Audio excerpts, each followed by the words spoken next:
میں کافروں سے تو خود بچوں گا، منافقوں سے خدا بچائے، منافقوں سے خدا بچائے، منافقوں سے خدا بچائے۔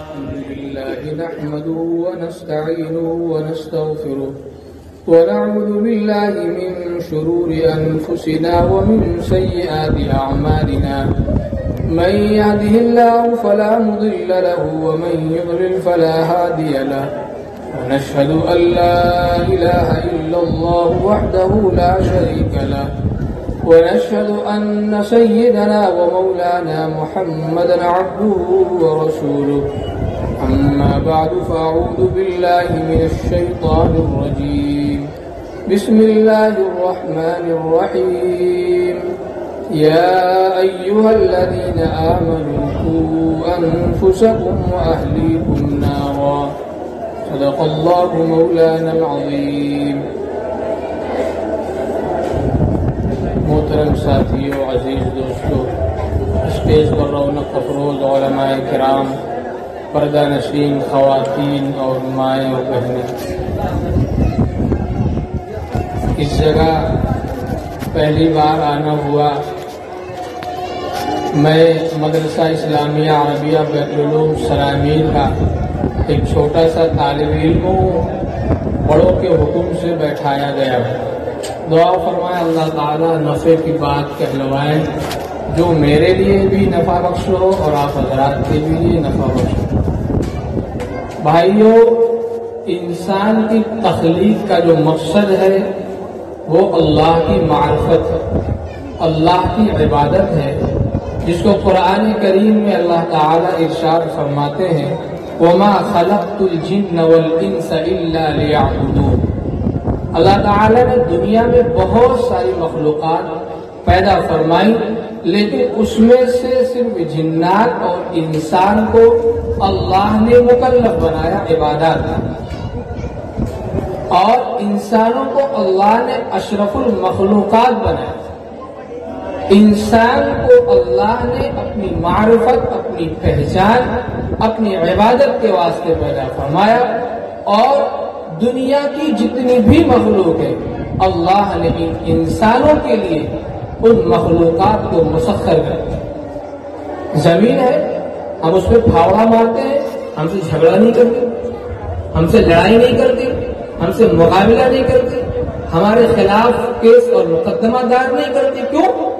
کر سکتی تھی، اس کو بھی اللہ نے طاقت دیا۔ کبھی اللہ حکم دیتا ہے تو زمین پھٹ جاتی ہے، بستی کی بستیاں زمین کے اندر چلی جاتی ہیں۔ اللہ کے حکم سے ساری کائنات چلتی ہے، لیکن اللہ نے زمین کو ہمارے لیے مسخر کر دیا، ہمارے تابع کر دیا، اور انسان کو اللہ نے اپنی خاص بندگی کے واسطے پیدا کیا، لیکن انسان اس نے اپنے مقصد کو پیچھے چھوڑ دیا۔ انسان کا اصل مقصد کیا ہے؟ اللہ کی عبادت ہے۔ انسان دنیا میں آیا اور دنیا کی جو رنگینیاں تھی، دنیا کی جو چیزیں تھی، اسی میں الجھ کر کے رہ گیا اور اپنا مقصد بھول گیا۔ یاد رکھیے، قرآن کہتا وَمَا خَلَقْتُ الْجِنَّ وَالْإِنسَ إِلَّا لِيَعْبُدُونَ۔ انسان کی تخلیق کا مقصد صرف اللہ کی عبادت ہے۔ یہ دنیا کی دولت ہے، کھانا پینا، گاڑیاں، گھر اور جس ساری چیزیں ہیں جو ہمارے لیے مسخر کی گئی ہے، یہ دنیا کے نفع کے لیے ہے۔ انسان اس کے ذریعے سے دین پر چلنے میں مدد حاصل کرے، زیست برائے نہ کہ زیست برائے خود۔ کہتے ہیں کہ یہ زندگی جو ہے کھانے کے لیے نہیں ہے، کھانا زندگی کی بقا کے لیے ہوتا ہے۔ آدمی جو کھانا کھاتا ہے وہ اپنی زندگی کے بقا کے لیے کھاتا ہے، ایسا نہیں کہ آدمی دنیا میں آیا اور کھانے پینے کے لیے ساری زندگی سفر کرتا ہے۔ انسان کو چاہیے کہ اللہ کی عبادت کے لیے وقت نکالے۔ اللہ نے ہماری عبادت کے لیے اوقات مقرر کر دی، ایک دم ٹائم ٹیبل بنا دیا کہ فجر کا ایک وقت ہے نماز پڑھنے کا، ظہر کا ایک وقت ہے نماز پڑھنے کا، عصر کا ایک وقت ہے نماز پڑھنے کا. نماز پڑھنے کے بعد اللہ حکم کرتے ہیں کہ بھائی آپ جو ہے رزق تلاش کرو. انسان رزق تلاش کرتا ہے رزاق کو چھوڑ کر کے، اللہ کی نافرمانی کر کے. اس کو پیسہ تو ملتا ہے، دولت تو ملتی ہے، سکون نہیں ملتا. سکون جہاں ملنے والا تھا ان جگہوں کو ہم نے فراموش کر دیا. جہاں سے سکون آنے والا تھا وہ دروازے ہم نے بند کر دیے. انسان چاہتا تو اپنے اوقات پر اللہ کی عبادت بھی کرتا، پنج وقت نماز پڑھتا. ایسا نہیں کہ اللہ نے 24 گھنٹے نماز کے لیے مقرر کیے، نہیں، بس تھوڑا سا وقت اللہ نے کہا کہ آپ نماز پڑھیں. سال میں ایک بار تو اللہ نے کہا کہ آپ 2.5%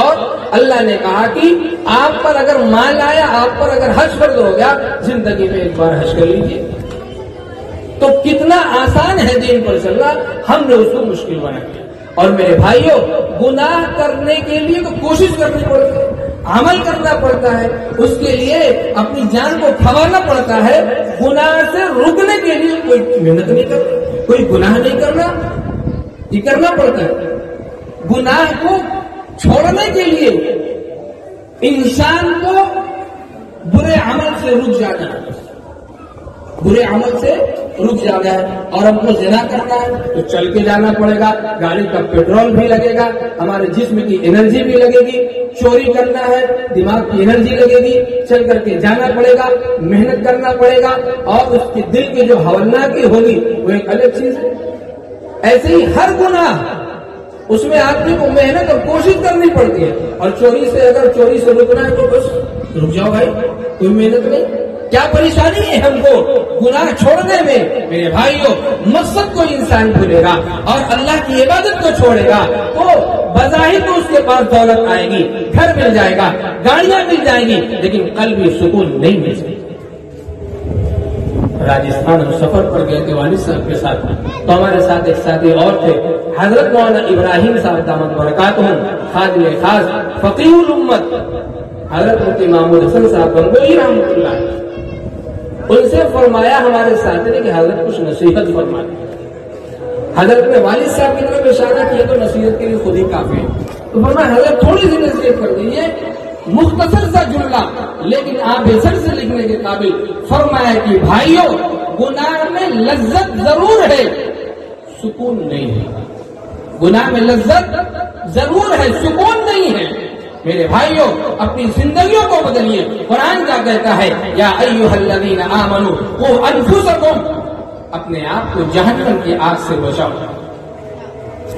ہمارے گھر کے باہر جھگڑا ہو رہا ہو، پتھر چل رہے ہو، گولیاں چل رہی ہو، بارش ہو رہی ہو، شیر کھڑا ہو پھاڑنے کے لیے یا سانپ ہو ڈسنے کے لیے، تو ہم اس سے بچنے کی تاکید کرتے ہیں. ہمارا چھوٹا بچہ ہو، ہمارا بھائی ہو، ہمارے گھر کا کوئی فرد ہو تو ہم اس کو ترغیب دیتے ہیں. باہر جاؤ گے تو دھوکہ کھاؤ گے، سانپ ڈسے گا، شیر تمہیں پھاڑ ڈالے گا، دشمن تمہیں مار دے گا، تمہیں ایذا پہنچائے گا. لیکن میرے بھائیوں، ممکن ہے کہ تم سانپ سے بھی بچ جاؤ اور شیر کے پھاڑنے سے بھی بچ جاؤ، گولی سے بھی بچ جاؤ اور دشمن کے تم تیر سے بھی بچ جاؤ. لیکن میرے بھائیوں، قرآن جس کو کہتا ہے یا ایھا الذین آمنوا قوا انفسکم واہلیکم نارا، اللہ کی نافرمانیاں کر کے اگر دنیا سے چلے گئے، دنیا سے رخصت ہو گئے اور زندگی یوں ہی گوا دی تو میرے بھائیوں یقیناً قرآن کبھی جھوٹا نہیں ہو سکتا. یہ ایسی ذات کا کلام ہے، یہ ایسا سچا کلام ہے، اس کو جھوٹا نہیں قرار دیا جا سکتا. آج ہم اخبارات، دنیا کے اخبارات پڑھتے ہیں، موبائل میں دیکھتے ہیں، ہوٹلوں پر بیٹھ کر کے ان کی اتنی خبریں سنتے ہیں. یقیناً اس میں تو یہ سمجھتا ہوں 95% خبریں جھوٹی ہیں، لیکن شوق سے اس کو پڑھتے ہیں. اور قرآن جو سچا کلام ہے ہمارے گھر کے طاقوں میں سجایا ہوا ہے، گھر کی الماریوں میں پڑا ہوا ہے. ہم میں سے ہر آدمی اس بات پر غور کرے کہ قرآن کھلے ہوئے کتنا دن ہو گیا. جو ہدایت نامہ تھا، جو راستہ دکھانے والی کتاب تھی، جہاں سے سکون ملنے والا تھا اس کو لپیٹ کر کے ہم نے جزدان میں الماری میں ڈال دیا. چاہے گرد پڑ رہی ہو, چاہے اس کی وجہ سے, اس کو چھوڑنے کی وجہ سے ہمارے گھر میں پریشانی آ رہی ہو, مشکلات آ رہی ہو, لیکن وہ ویسے ہی پڑا ہے. یا تو دادا اور پردادا یا ماں باپ کے انتقال کے وقت کھلتا ہے, یا کسی پریشانی کے وقت کھلتا ہے, یا کسی عامل نے بتایا ہو کہ اگر آپ یہ سورت اور یہ آیت پڑھیں گے گھر سے پریشانی دور ہوگی تب کھلے گا, یا پھر رمضان کا مبارک مہینہ آتا ہے تب کھلتا ہے. کیا قرآن صرف رمضان کے لیے اترا ہے؟ کیا قرآن صرف ایصال ثواب کے لیے اتارا گیا؟ کیا قرآن صرف گھر سے پریشانیوں کو دور کرنے کے لیے اتارا گیا؟ میرے بھائیوں, قرآن سراپا زندگی میں لے کر کے آئیے, اپنی زندگی میں داخل کیجیے. حضرت عائشہ سے کسی نے پوچھا آپ کے خلق کے بارے میں, فرمایا کان خلقہ القرآن. قرآن کی جو تعلیمات ہے وہی رسول اللہ کے اخلاق ہے, وہی رسول اللہ کے اعمال ہے, وہی رسول اللہ کا طرز زندگی ہے. آج ہم نے قرآن کو چھوڑ دیا, آج ہم نے قرآن تعلیمات کو چھوڑ دیا. قرآن جو تعلیم دیتا ہے ہم نے اس تعلیم کو چھوڑ دیا, اور اپنا سکون ہم اپنی تدبیروں سے ڈھونڈتے ہیں. نہ, ہماری تدبیروں سے سکون نہیں ملے گا. دنیا سے بڑے عقل مندوں کو جمع کر کے تدبیریں کر لی جائیں, اور قرآن چھوٹا ہو, مسجدیں سونی پڑی ہو, خانقاہوں میں ذاکرین کی جماعت خانقاہ خالی پڑی ہو, اور جو دینی جماعتیں ہو وہ بالکل دین سے غافل ہو. میرے بھائیوں, آپ دنیا کے کسی بھی حصے میں سکون جا کر کے ڈھونڈو, نہیں ملے گا. اس کا احساس ہمیں اور آپ کو بھی ہوگا. قرآن کے چند صفحات پڑھ لینے میں جو سکون ملتا ہے, اور نماز کی چند رکعات پڑھ لینے کے بعد جو سکون حاصل ہوتا ہے, یہ ہم میں سے ایک کو اس بات کا احساس ہے. اس لیے میرے بھائیوں, اللہ نے بڑی محبت سے کہا ہے یا ایھا الذین آمنوا قوا انفسکم واہلیکم نارا. اللہ تعالیٰ اپنے بندوں پر افسوس کرتے ہیں, یا حسرتاً علی العباد ما یأتیہم من رسول الا کانوا بہ یستہزئون. رسول جو تعلیمات لے کر کے آتے ہیں یہ انسان کیا کرتا ہے؟ استہزاء کرتا ہے. آج ہم تو دوسرے کو کہتے ہیں کہ دوسری جماعتیں ہمارے نبی کا استہزاء کرتی ہے, ہماری تعلیمات کا استہزاء کرتی ہے, اور رسول اللہ کی سنتوں کا استہزاء کرتی ہے. نہیں میرے بھائیوں, ہم اپنے گریبان میں جھانک کر کے دیکھیں, ہم خود اپنے دین کا, اپنے نبی کا, نبی کی سنتوں کا ہم خود استہزاء کرتے ہیں. ہمارا لباس نبی کا لباس نہیں, ہمارا چہرہ نبی کا چہرہ نہیں, ہمارا اٹھنا بیٹھنا نبی کا اٹھنا بیٹھنا نہیں, ہمارا کھانا پینا نبی کا کھانا پینا نہیں, ہمارا چلنا پھرنا نبی کا چلنا پھرنا نہیں. ہماری زندگی کے ایک لمحات اگر نبی کی زندگی سے موازنہ کیا جائے, صحابہ کی زندگی سے اس کو جوڑا جائے, تو دور دور کا کوئی واسطہ نہیں ملتا. میرے بھائیوں, صرف مسلمان کا ٹھپا لگا, صرف مسلمان کا ٹھپا لگ گیا ہمارے اوپر. ابا مسلمان تھے, سلب سے جو اولاد پیدا ہوئی مسلمان پیدا ہوئی. ہمارے اندر دھوکہ نہیں, ہمارے اندر دھاگا نہیں, ہمارے اندر چوری نہیں, ہمارے اندر زنا نہیں, ہمارے اندر پڑوسی کو ستانا نہیں, بیوہ کو ستانا نہیں, یتیموں کا حق مارنا نہیں, بہنوں کا حق روکنا نہیں. کون سے ایسے حقوق جو اسلام نے سکھایا تھا ہم نے اسے پامال نہ کیا. احساس ہونا چاہیے اس بات کا. جو غیروں کا کام تھا, جو غیر اسلام کا کام تھا, وہ ہمارے اندر آ گیا, اور ہم اللہ کی رحمتوں کا انتظار کر رہے ہیں.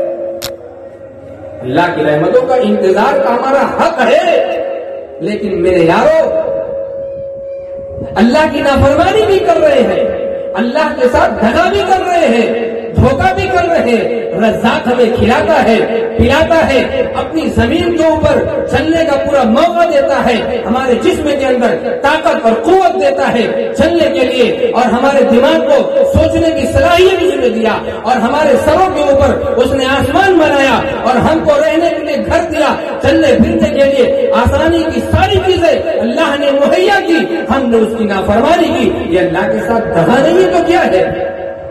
اللہ کے ساتھ, رزاق کے ساتھ دھوکہ نہیں تو کیا ہے؟ میرے بھائیوں, غور سے سوچنے کا مقام ہے.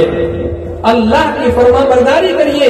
اللہ نے بڑے محبت کے انداز میں، بڑے پیار کے انداز میں اللہ افسوس کرتا ہے بندو یا حسرتن علی العباد، افسوس ہے میرے بندوں پر.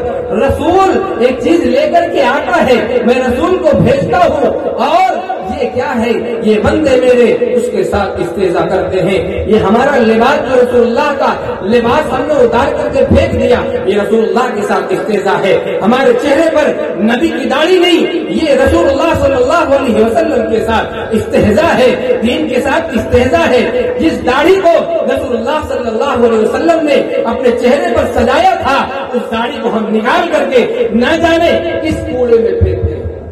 رسول اللہ سے محبت ہے، رسول اللہ سے محبت کا تقاضا یہ ہے، رسول اللہ کی ہر عمل کے ساتھ جیسا انہوں نے بتایا ہے اس طریقے سے زندگی گزارنی چاہیے. وہ ہمارا حق ہے، وہ ہمارا فریضہ ہے. تو قرآن نے کیا کہا؟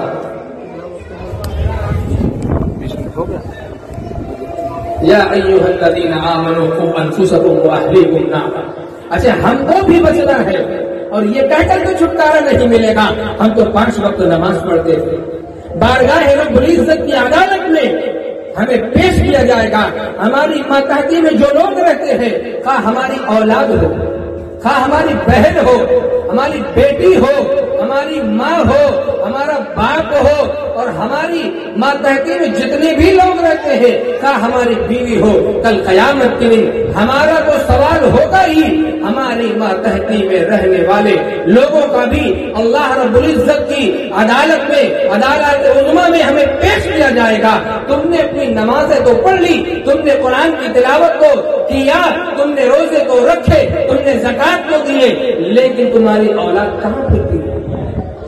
تمہاری ماں اور بہنیں اور بیٹیاں بازاروں میں نکل کر کے جسم کو فروخت کیا کرتی تھی، اور اپنے جسم کو بیچا کرتی تھی، اور بازاروں میں نکل کر کے عیاشیاں کرتی تھی. تمہاری اولادیں راتوں میں چھپ کر کے چادر کے اندر کمروں میں چھپ کر کے رات کے اندھیروں میں گناہ کیا کرتی تھی. تم نے کب اس کا خیال کیا؟ تم نے کب اس کو تعلیم سکھایا؟ تم نے کب اس کو اللہ سے جوڑا؟ اس کے بارے میں ہمیں سوال ہوگا.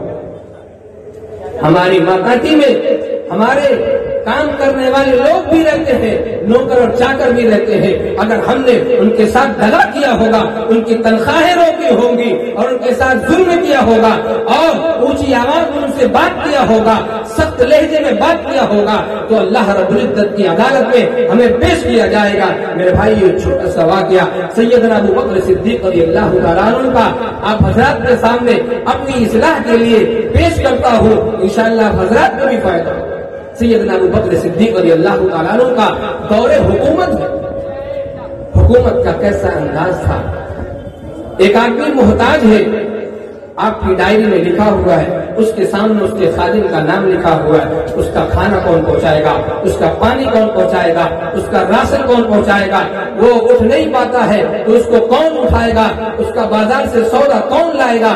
اسی طریقے سے ایک لمبی فہرست بنی ہوئی تھی. ہر آدمی جو مجبور ہو، لاچار ہو، بیوہ ہو، غریب ہو، اور وہ معذور ہو، کمزور ہو، نحیف ہو، مریض ہو، جتنے لوگ محتاج تھے، سب کے سامنے ان کے خدام کے خدمتگاروں کے نام لکھے ہوئے. ایک بڑھیا تھی، اس کے نام کے آگے کسی کا نام نہیں لکھا ہوا. سیدنا عمر فاروق رضی اللہ تعالیٰ عنہ نے جب دیکھا کہ اس کے سامنے کسی کا نام نہیں لکھا ہے تو اس کی خدمت پر میں خود معمور ہو جاتا. سیدنا ابو بکر صدیق رضی اللہ تعالیٰ عنہ کی یہ ان کی نیکیاں دیکھیے، صحابہ کی یہ نیکیاں کرتے تھے تو راتوں میں چھپ کر کے صرف اللہ کو دکھاتے تھے. مخلوق سے کوئی نفع اس سے ملنے والا نہیں تھا، اس لیے اللہ کے لیے یہ لوگ عبادت کرتے تھے. عبادت اگر ہم نے انسان کو دکھانے کے لیے کیا تو میرے بھائیوں، ایک تو شرک ظاہر ہے اور ایک شرک خفی ہے. اللہ کو علاوہ اگر ہم نے مخلوقات کو دکھانے کے لیے صدقات کیے، خیرات کیے، لوگوں کی مجبوریوں میں کام آئے اور لوگوں کو دکھانے کے لیے، تو ہمارے قلب کے اندر ایک شرک چھپا ہوا. تو عمر فاروق رضی اللہ تعالیٰ عنہ صبح سویرے نکلتے ہیں، اس بڑھیا کی خدمت کے لیے پہنچ جائے اور دروازہ کھٹکھٹایا تو پوچھا کہ کون؟ اندر سے آواز آئی، انہوں نے کہا کہ میں آپ کی خدمت کے لیے حاضر ہوا ہوں۔ فرمایا کہ خدمت والا تو آیا، خدمت کر کے چلا گیا۔ پھر اس کے بعد دوسرے دن انہوں نے کہا کہ کون شخص ہے جو اتنی سویرے خدمت کر کے چلا گیا، کام کر کے چلا گیا؟ دوبارہ وہ فجر کے وقت ایک دم فجر کی نماز پڑھ کے فوراً چلے گئے۔ کہا کہ کون ہو؟ آواز دیا اس بڑھیا کے گھر پر، کہا کہ میں آپ کا خادم و خدمت کے لیے آیا ہوں۔ تو بڑھیا کے گھر کے اندر سے آواز آتی ہے، خدمت والا آیا، خدمت کر کے چلا گیا۔ اب عمر فاروق تیسرے دن تہجد کے وقت گئے، پھر بھی کسی کو نہیں پایا، اور چوتھے دن عمر فاروق عشاء کی نماز پڑھ کر کے اس بڑھیا کے گھر کے آڑ میں جا کر کے بیٹھ گئے۔ اب پوری رات انتظار کرتے رہے کہ کون شخص آتا ہے جو اس بڑھیا کی خدمت کرتا ہے۔ میرے بھائیوں، سیدنا ابو بکر صدیق رضی اللہ تعالی انبیاء کے بعد سب سے اونچا مقام ہے، لیکن کیسی بے نفس ذات ہے کہ رات کے اندھیروں میں اس بڑھیا کے گھر جاتے تھے، اس کا پانی بھرتے تھے، اس کے کھانے پینے کا انتظام کرتے تھے، پورے دن کی جو اس کی ضروریات کی چیزیں ہوتی تھی اس کو مہیا کر کے اس کے پاس رکھ کر کے رات کے اندھیروں میں چلے آتے۔ عمر فاروق نے جب دیکھا تو بڑی حسرت سے کہا ابو بکر صدیق سے کہ خلیفۃ المسلم، آپ رات کے اندھیروں میں آتے ہیں۔ اور ایک اور عجیب بات، سیدنا ابو بکر صدیق رضی اللہ تعالیٰ عنہ کے پاؤں میں چپل نہیں ہوتی تھی اس کو۔ عمر فاروق نے پوچھا حضور آپ خدمت تو کر رہے ہیں، کسی کو بتایا بھی، نام بھی نہیں لکھا، اور آپ نے چپل کیوں اتاری؟ اس کی وجہ بتائی۔ سیدنا ابو بکر صدیق رضی اللہ تعالیٰ عنہ نے فرمایا میرے بھائی، میں چپل اس لیے اتار کر کے آتا ہوں، رات میں لوگ سوتے ہیں اور رات میں سناٹا ہو جاتا ہے، کہیں میرے چپل پہننے کی وجہ سے میں رات میں راستہ چلوں، کوئی بیمار ہو، کوئی مریض ہو، کوئی کمزور ہو، کوئی سو رہا ہو، میرے چپل کی آہٹ سے کہیں اس کی نیند میں خلل نہ پڑ جائے۔ اب ہم اپنا اندازہ لگائیں، ایک سیدنا ابو بکر صدیق رضی اللہ تعالیٰ عنہ، قیامت کے دن اعلان ہوگا کہ جس دروازے سے چاہے داخل ہو جائے، سیدنا ابو بکر صدیق فرماتے ہیں آپ خلیفۃ المسلمین ہیں، بلا فضل آپ خلیفہ ہیں، اور رسول اللہ صلی اللہ علیہ وسلم نے زندگی میں آپ سے نماز پڑھوائی۔ حضرت ابو بکر صدیق یہاں رسول اللہ صلی اللہ علیہ وسلم عصرانہ کرتے تھے، ابو بکر صدیق فرماتے ہیں کبھی دل میں خیال نہیں گزرا تھا کہ میں رسول اللہ کا نائب بنایا جاؤں۔ ایک ان کی زندگی تھی، ایک آج ہماری زندگی ہے۔ اگر ہمیں کوئی تکلیف پہنچ جاتی ہے تو ہم اس کا کئی گنا اس کی تکلیف پہنچا دیتے ہیں۔ میرے بھائیو، یا تو برابر برابر ہو جائے یا تو معاف کر دو، اس سے زیادہ تکلیف دینے کی کوشش نہ کرے۔ اگر معاف کر دیں گے تو اللہ تعالیٰ اس کو بہت پسند کرتا ہے، یہ تقویٰ کے بہت زیادہ قریب ہے۔ یا ایھا الذین آمنوا قوا انفسکم واہلیکم نارا، میرے بھائی اپنے آپ کو بھی جہنم کی آگ سے بچاؤ، اپنے اہل عیال کو، دوستوں احباب کو، پڑوسی کو، ملنے جلنے والے کو، ہر آدمی دنیا کا ہر فرد کیا ہے وہ جنتی بن جائے، اللہ کا محبوب بن جائے، رسول اللہ صلی اللہ علیہ وسلم کی سنت پر چلنے والا بن جائے۔